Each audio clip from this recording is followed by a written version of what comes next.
সন্ধ্যার পর কিছুটা অন্ধকার ঘনিয়ে আসছে।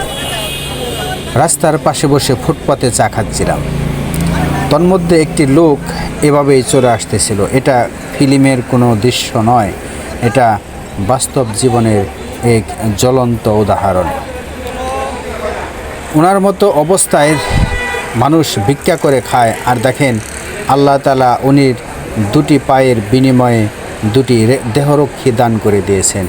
এটা কয়জনের কপালেই জুটে?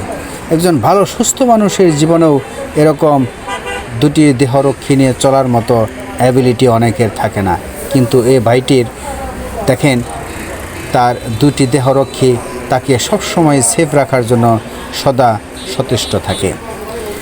ওনার দামি ঘড়ি, মোবাইল ইত্যাদি ওনার স্ট্যাটাস দেখে মনে হয় অবশ্যই কোনো সম্ভ্রান্ত পরিবারের সন্তান উনি।